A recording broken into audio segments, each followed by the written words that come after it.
அனைத்து குழந்தைகளே, மெய்யழகன் படத்தினுடைய வெற்றி காரணமான பிரேம்குமார், கோவிந்த், வசந்தா, கார்த்தி, அருண் சுவாமி உள்ளிட்ட அனைத்து கலைஞர்களே, உங்களுக்கு என்னுடைய வாழ்த்துக்களை முதல்ல தெரிவித்துக் கொள்கின்றேன். 2 நிமிஷம் தான். இந்த கோயம்புத்தூர்லேருந்து திருச்சி ரோட்டில் போனீங்கன்னா 18வது கிலோமீட்டர் சூலூர்னு ஒரு கிராமம் இருக்கு.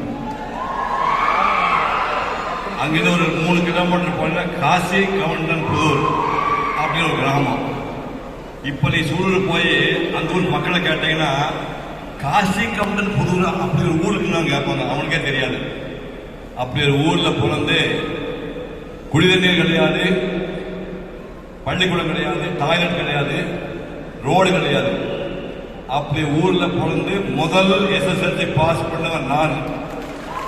முதல் நாள். அதுக்கப்புறம் மெட்ராஸுக்கு போகும்போது ஓவிய கல்லூரியில் படிக்கிறதுக்கு நான் போனேன். மெட்ராஸுக்கு சென்னையில் கோயம்புத்தூர்லேருந்து மெட்ராஸுக்கு 10 ரூபா 50 பைசா ரயில் டிக்கெட்.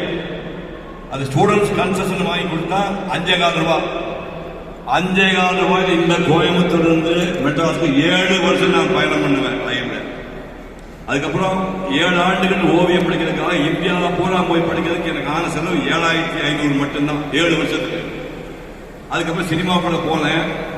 கதாநாயகனா ஆனுக்கு அப்புறம் தான் கல்யாணம் பண்ணோன்னு 8 வருஷம் நடிச்சு 40 ரூபாய் முடிச்சதுக்கு அப்புறம் தான் கல்யாணம் பண்ணிக்கலாம் முடிவு பண்ணேன்.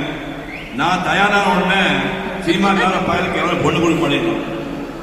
அதுக்கப்புறம் இங்க புஞ்சைப்பள்ளிப்பட்டின்னு ஒரு ஊரு, ஒரு அப்பாவி விழுந்து எல்லாம் உட்காந்துக்காங்க. தொலைஞ்சி பொண்ணு கொடுத்தாங்க. அதுக்கப்புறம் கல்யாணம் பண்ண சூர்யா பிறந்தாரு, கார்த்தி பிறந்தாரு, பிருந்தா பிறந்தாங்க. 22 வருஷம் வரைக்கும் மெட்ராஸுக்குள்ள எந்த ஸ்டுடியோவுக்கு சூர்யா, கார்த்தி வந்ததே கிடையாது. என்ன சினிமாக்குள்ள வரக்கூடாது சத்தியம் பண்ணிட்டு ஒழிச்சு வச்சிருந்தேன். இவரு தகவலார் பிகா படிச்சாரு. அவர் இண்டஸ்ட்ரியல் இன்ஜினியரிங் போய் விஞ்ஞானத்தில் வந்தாரு. பசங்க வேலைக்கு போகணும்னு பார்த்தா கடவுள் யோசனை பண்ணாரு. நீ யாரெல்லாம் முடிவு பண்றதுக்கு? நான் தானே முடிவு பண்ண சினிமாக்குள்ள. எந்த சினிமாக்குள்ள பசங்க போகக்கூடாது நினைச்சனும் அதுக்குள்ள கடவுளா பார்த்து 2 பேருக்கு உள்ள விட்டாரு. அதுக்கப்புறம் சூர்யா கல்யாணம் வந்து சென்னையில் நடந்துச்சு.